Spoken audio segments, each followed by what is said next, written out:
एक छोटे से गांव में एक 12 साल की लड़की रहती थी जिसका नाम था आरुषि। आरुषि को जंगल बहुत पसंद था। वो हर शाम अपने घर के पीछे वाले घने जंगल के किनारे पर बैठकर पक्षियों की आवाजें सुनती और सोचती, काश मैं इस जंगल के अंदर जा पाती। लोग कहते हैं कि ये जादुई जंगल है जहाँ पेड़ बोलते हैं, नदियां गाती हैं और जानवर इंसानों की भाषा समझते हैं। पर गांव वाले डराते थे, उस जंगल में जो गया लौटकर नहीं आया। वो जादुई जंगल है पर खतरनाक भी। एक दिन आरुषि की दादी बीमार पड़ गईं। डॉक्टर ने कहा, इलाज तो है पर दवा बहुत दूर हिमालय में मिलने वाली एक खास जड़ी बूटी से बनेगी जिसका नाम है सोने का फूल। वो फूल सिर्फ जादुई जंगल में खिलता है और सिर्फ पूर्णिमा की रात को। आज रात पूर्णिमा थी। आरुषि ने सोचा, अगर मैं न गई तो दादी मर जाएंगी, मुझे जाना ही होगा। रात को जब सब सो गए, आरुषि ने अपना छोटा सा बैग लिया। उसमें एक टॉर्च, थोड़ा खाना और दादी का पुराना लॉकेट डाला जिसमें दादी की फोटो थी। उसने लॉकेट को गले में पहना और चुपके से घर से निकल गई। जंगल का मुहाना देखते ही ठंडी हवा चली। पेड़ों की पत्तियां चांदनी में चांदी जैसे चमक रही थीं। जैसे ही आरुषि ने पहला कदम रखा, जमीन पर चमकते हुए छोटे छोटे तितली जैसे कीड़े उड़ने लगे और उसके चारों तरफ घूमने लगे। वो रास्ता दिखा रहे थे। अचानक एक गहरी आवाज आई, रुक जाओ छोटी बच्ची, यहाँ आने की हिम्मत किसने दी? आरुषि ने ऊपर देखा। एक बहुत बड़ा पुराना बरगद का पेड़ हिल रहा था। उसकी जड़ें हवा में उठी और उसकी शाखाएं हाथ की तरह फैल गईं। आरुषि डरी नहीं, बोली, बाबा बरगद, मेरी दादी मरने वाली हैं, मुझे सोने का फूल चाहिए। पेड़ ने लंबी सांस ली। सोने का फूल कोई आसानी से नहीं ले जा सकता। पहले 3 परीक्षाएं पास करनी होंगी। पहली परीक्षा सच्चाई की। पेड़ ने एक चमकता हुआ पत्थर आरुषि के सामने रख दिया। पत्थर पर लिखा था, अगर तू सच बोलेंगी तो मैं चमकूंगा, झूठ बोलेगी तो फट जाऊंगा। फिर पेड़ ने पूछा, तेरे दिल में सिर्फ दादी के लिए दया है या कोई और लालच भी है? आरुषि ने सोचा, फिर बोली, सच कहूं बाबा, मुझे डर भी लग रहा है। थोड़ा सा नाम भी कमाना चाहती हूँ कि मैंने जादुई जंगल को जीत लिया, पर सबसे ज्यादा दादी को बचाना चाहती हूँ। पत्थर चमक उठा, इतना तेज कि पूरा जंगल रोशन हो गया। पेड़ हंसा, सच्चाई आधी अधूरी भी नहीं, पूरी होनी चाहिए, तू पास।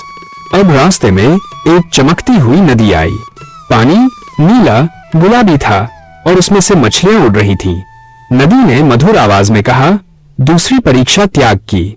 मेरे पानी में एक मोती है, उसे निकालकर मुझे दे दो, तभी मैं तुझे पार जाने दूंगी। पर वो मोती कोई साधारण मोती नहीं, उसे छूने से जो चाहे मिल सकता है। आरुष पानी में हाथ डाला। मोती बहुत सुंदर था। उसने सोचा, इसे लेकर मैं अमीर बन सकती हूँ, कभी कुछ कमी नहीं रहेगी। पर उसने दादी का लॉकेट छुआ और बोली, नदी माँ, ये मोती तुम रखो, मुझे सिर्फ सोने का फूल चाहिए। मोती नदी में समा गया। नदी ने लहरें बनाकर पुल बना दिया और आरुषि पार हो गई। अब जंगल का सबसे अंधेरा हिस्सा आया। वहां एक बहुत बड़ा शेर खड़ा था जिसकी आंखें लाल थीं और पूंछ में आग की लपटें। शेर गर्जा, तीसरी परीक्षा हिम्मत की, मेरे साथ लड़ाई कर या भाग जा। आरुषि के पैर कांपने लगे। उसने टॉर्च निकाली पर शेर हंसा, ये छोटी सी रोशनी मेरे लिए क्या करेगी? तभी आरुषि को याद आया दादी का कहना, डर का सामना करो, वो भाग जाता है। उसने गहरी सांस ली, आगे बढ़ी और शेर की आंखों में देखकर बोली, शेर राजा, मैं तुमसे नहीं डरती क्योंकि मुझे अपनी दादी से ज्यादा प्यार है। तुम मुझे खा सकते हो पर मैं पीछे नहीं हटूंगी। शेर एकदम शांत हो गया। उसकी आंखें हरी हो गईं और पूंछ की आग बुझ गई। वो बोला, तूने सचमुच हिम्मत दिखाई। जंगल के नियम के अनुसार हिम्मत दिखाने वाले को कुछ नहीं होता। चल, मैं खुद तुझे सोने के फूल तक ले चलता हूँ। शेर ने आरुषि को अपनी पीठ पर बिठाया और दौड़ने लगा। रास्ते में हिरण नाच रहे थे, मोर गा रहे थे, बंदर फूल बरसा रहे थे। सब खुले थे कि कोई इंसान तीनों परीक्षाएं पास कर गया। आखिर में एक छोटी सी गुफा आई।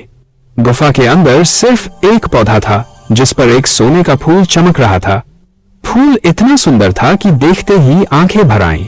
शेर बोला, ले, पर याद रखना, ये फूल सिर्फ प्यार और नेकी से लिया जाए तो काम करता है, लालच से लिया तो राख बन जाता है। आरुष ने फूल को श्रद्धा से तोड़ा, दादी का लॉकेट छुआ और बोली, धन्यवाद जादुई जंगल, मैं वादा करती हूँ कभी लालच नहीं करूंगी। जैसे ही वो बाहर निकली, सुबह हो गई। शेर ने उसे जंगल के किनारे छोड़ा और बोला, जब भी सच्चे दिल से पुकारेगी हम हाजिर होंगे।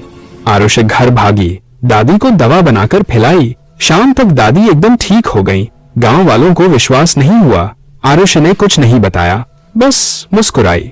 पर रात को जब वो अपने कमरे में थी, उसने खिड़की खोली।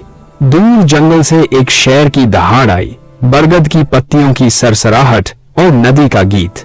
आरुष ने गले में लॉकेट छुआ और फुसफुसाई, शुक्रिया मेरे दोस्तों। और तब से गांव में कहानी चली कि जादुई जंगल सचमुच है, पर वो सिर्फ सच्चे, निस्वार्थ और हिम्मत वाले दिल वालों को अपना राज खोलता है।